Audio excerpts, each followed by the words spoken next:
Titanic बड़ी ship जब डूबी 1912 में, तो साइंसदानों ने यह तलाश करना शुरू किया कि हमें कैसे पता चलेगा कोई चीज आके टक्कर मारने लगी है। और इसके लिए मदद हासिल की गई डॉल्फिन की।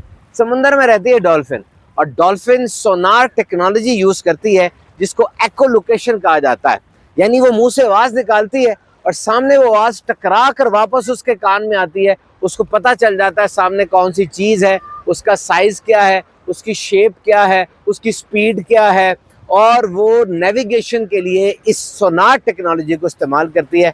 और आज ये सोनार टेक्नोलॉजी कितनी अहम है, इसके जरिए जो ब्लाइंड पीपल हैं उनके लिए अल्ट्रा केन बनाई गई है, जिसके जरिए वो लोग चलते हैं, जैसे कोई चीज करीब आती है वो थरथराने लग जाती है, उनको पता चल जाता है। और इसके अलावा शिप्स के अंदर और सबमरीन्स के अंदर ये सोनार टेक्नोलॉजी यूज होती है। और पाइप को जो ठीक करना होता है, अंडरग्राउंड रिपेयर होती है, वहां भी सोनार टेक्नोलॉजी यूज होती है। तो याद रखिए, ये समुंदर, ये बड़ा समुंदर, बिग स्पैन्स, ये जब से इंसान दुनिया में आया, ये बहुत बड़ी R&D की लैब है, ये लेबोरेटरी है, तजर्बा गाह है, जिसके अंदर क्या कुछ है इंसान अभी तक पूरा एक्सप्लोर नहीं कर सका।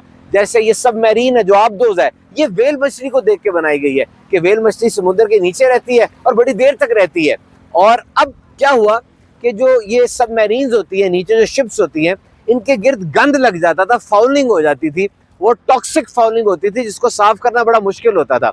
अब इन्होंने क्या किया, शार्क मछली को, अच्छा, उस फाउलिंग को साफ करने के लिए जो पेंट इंसान लगाता था वो एनवायरमेंटल हैजर्ड होता था, बहुत बड़ा ना, उसमें खतरा होता था। इन्होंने क्या किया, शार्क मछली को देखा। शार्क मछली के जिस्म पर बहुत छोटे छोटे टाइनी फिंगर की तरह के डर्मा डेंटिकल्स होते हैं।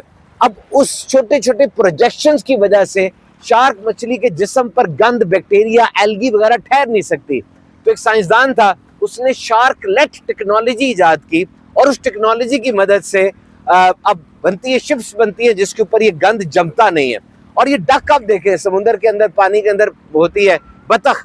बतख के ना जो फीट होते हैं वो वेब फीट होते हैं ना, चप्पू की तरह के होते हैं। और इसी को देख के डाइवर्स की जो है वो बनाए गए हैं, वो जो उनके सूट्स होते हैं जिससे वो तैरते हैं, और ओर्स बनाए गए, चप्पू बनाए गए जिसकी मदद से इंसान कश्ती में या आगे की तरफ जाता है। और जनाब, समुद्र के अंदर क्या कुछ है, you can not well imagine.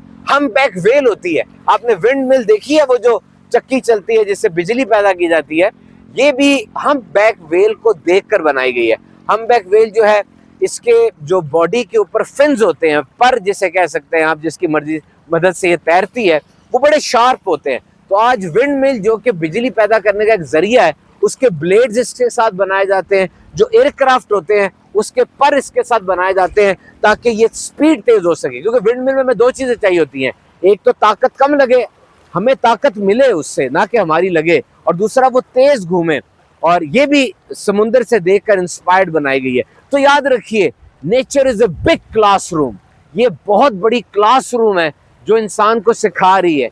आप शागिर्द बनने के लिए तैयार हो जाएं, ये दुनिया पूरी उस्ताद है। और ये याद रखिए, जैसे जैसे इंसान आगे बढ़ता जा रहा है, टेक्नोलॉजी में आगे बढ़ रहा है, वैसे वैसे नेचर उसके आगे अपने लेवल्स को अनलॉक कर रही है, मजीद उसको सिखा रही है। और जैसे जैसे इंसान बढ़ता जाएगा, साइंस दर हकीकत हमें यही बताती है कि नेचर का फायदा किस तरह उठाया जा सकता है, इंसानियत को किस तरह नेचर से फायदा हो सकता है।